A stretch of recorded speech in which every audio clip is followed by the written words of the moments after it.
Hey everyone. Okay, hopefully fourth time's the charm. Maybe, we'll see. But this is going to be a book haul. It's going to be an impromptu book haul. I have several audiobooks to talk about, several physical books to talk about, so I'm going to make this as quick as possible.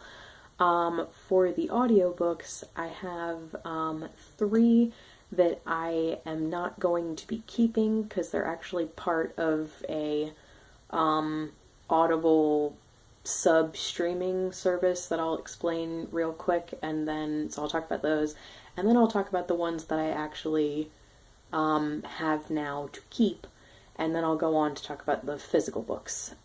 So Audible sent me an email like 3 weeks ago now, asking if I wanted a free month of their romance package. And I was very curious to see how that worked in relation to the regular Audible subscription. And actually, at the time, I didn't even have my regular Audible subscription. So I was like, yes, that sounds great. And so how this works, if you do not have a regular Audible subscription, is and it's not a free trial, but this was a free trial, but normally you would be paying the same amount that you would for a regular Audible subscription, which is $15 a month. However, a perk, if you already have a Audible subscription, is it will then only be $7 a month, so you'd basically be paying $22 a month for both services. And how the romance package is different than Audible is, for Audible, you get 1 credit a month, which gets you one audiobook that you then will keep. For this one, it's basically like almost like a streaming service where they have a pre-selected list of audiobooks that they consider romance ones.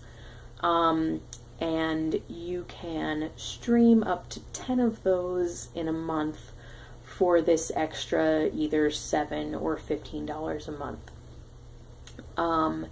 And you can, I'm sorry if you heard that, that was my laundry. You can download more than one at once.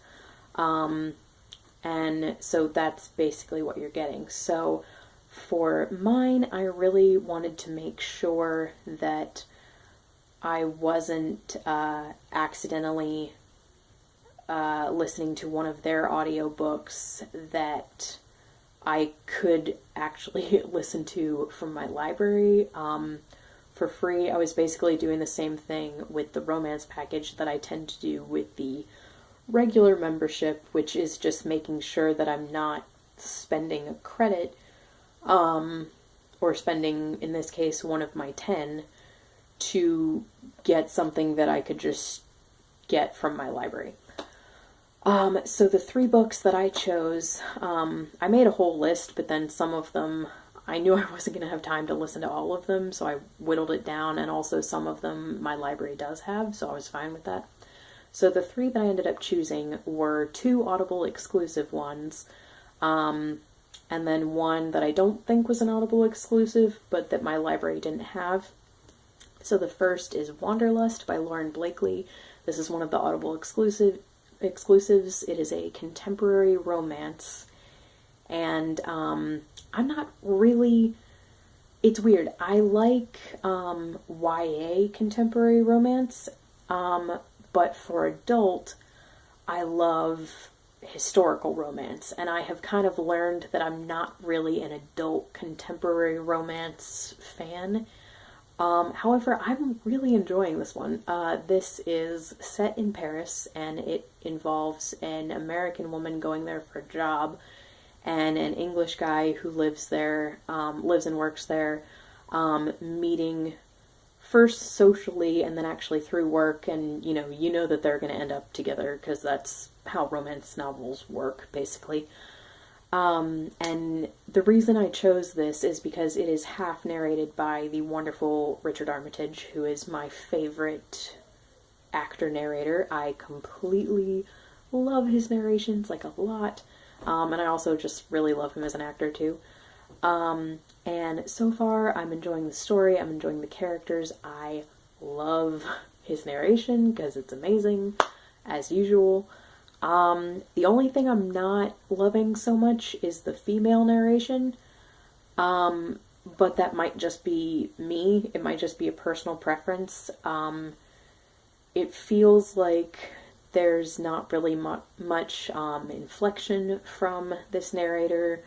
It doesn't really feel like she's enjoying the narration. And again, I could be totally wrong. But that would be my only... That's basically the only reason so far that this book is going to get probably like a 3 or a 3.5 from me instead of a higher rating. But as I said, I'm thoroughly enjoying the story and the narration from Richard Armitage, and I'm not hating the writing, which is great. And then another one, I'm sorry if I'm out of breath, I've done this video like so many times and I'm trying to do it very fast this time so that I can get all the books in. But anyway, the next one is North and South by Elizabeth Gaskell, narrated by Juliet Stevenson. I'm listening to this because Ange from Beyond the Pages is doing a read-along of this book, and I haven't read it in 2 or 3 years, so I'm really excited to reread it.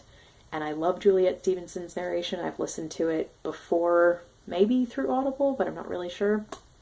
Or maybe, I think actually maybe it was on YouTube or something. And then the third one is The Well-Beloved by Thomas Hardy. I don't remember who narrates this one, but I remember thinking that if I end up enjoying the narration, this would be an awesome way to get to read this book for free, because it's not one that I own, and I don't think it's one my library has. Or if they do, I've listened to samples of that audio and I didn't like it, because I remember specifically picking this one for a reason. And then for the ones that I now own, I was able to renew Audible for a month because they gave me a free trial for a month, I think, as an incentive. I'm sorry if you heard that. That was my laundry again.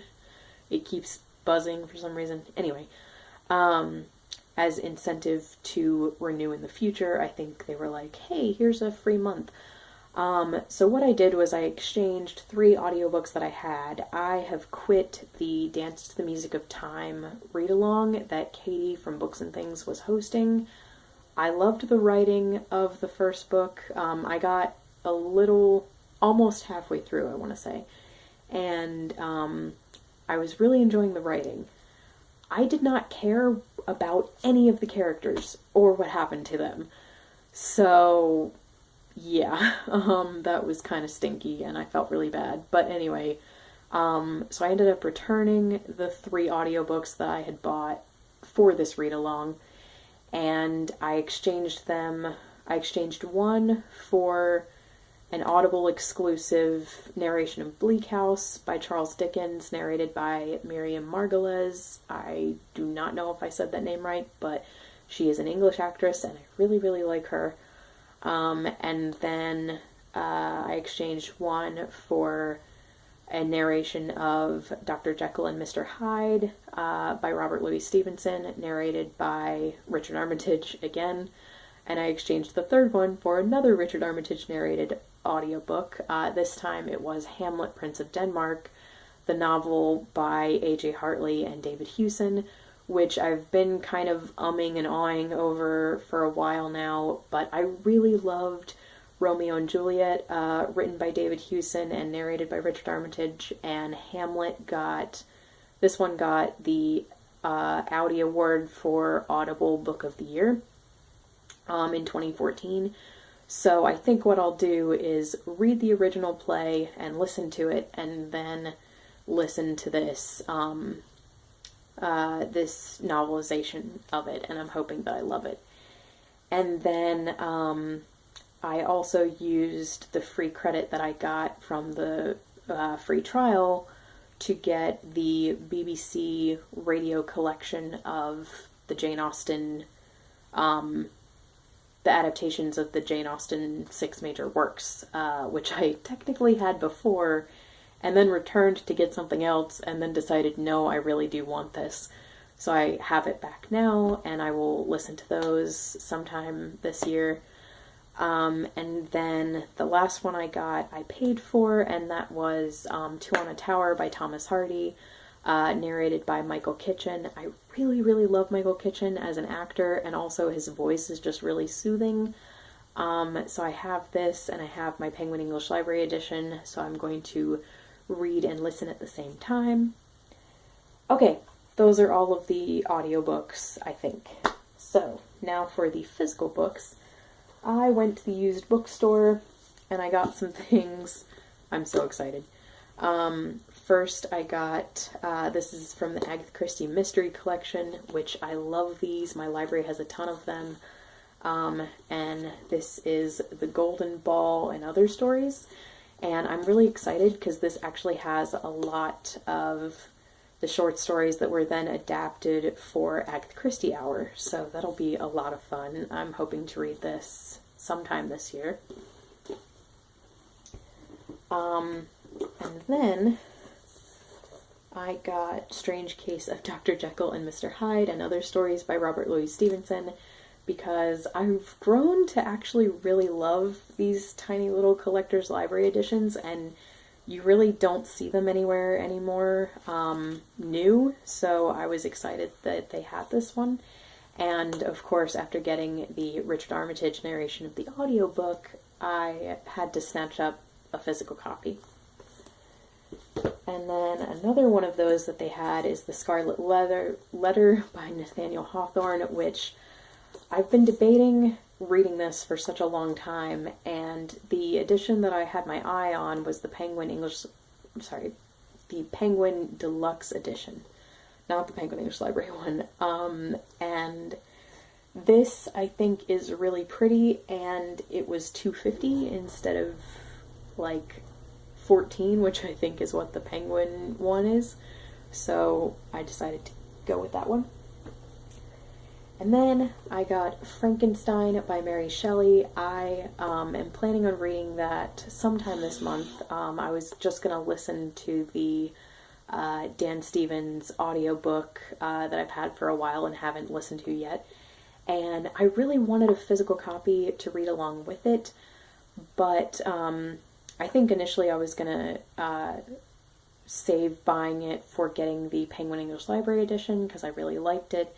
But then I was like, no, listen to the audio first. But then I said, well, it's really a lot easier for me to understand classics when I'm actually physically reading them as well as listening. So then I saw this, and it was perfect timing because it is a Norton edition, and I love the Norton editions a lot, because a lot of times, all the time, they have a lot of academic essays in the back that explain the story and everything. So I will be reading this and listening to it, and then also following up that with Romantic Outlaws by Charlotte Gordon, and then hopefully seeing Mary Shelley, the new biopic that just came out. So there's that. And then the last used book that I got was Nation by Terry Pratchett, because I've heard amazing things about this and I did not own it. I should have, shall I say, smelled this in the store, because I got this home and accidentally smelled it, or maybe smelled it on purpose, I don't know. And it smelled like whoever owned it last smoked a lot of weed, like a lot. So it was stinky. But I have put perfume on it. I sprayed perfume all over the whole thing, so hopefully it will be okay. And I'm going to put it in a nice smelling place for a while, so hopefully that will rub off on it and it will then smell nice instead of gross. But I'm very excited to have it either way. I just hope it stops smelling. And then last but not least, I have the new TV tie-in edition. This I got from Barnes & Noble, not from the used bookstore. of The Angry Tide by Winston Graham. This is the 7th book in the Poldark series, and the newest one to have a TV tie-in edition, because this and Stranger from the Sea are being adapted for season 4, which in the US is coming out at the end of September. So I will be catching up with all of these books. I still have to read books 4 through now 7, and then hopefully I will be able to get the 8th one when the TV tie-in edition comes out and read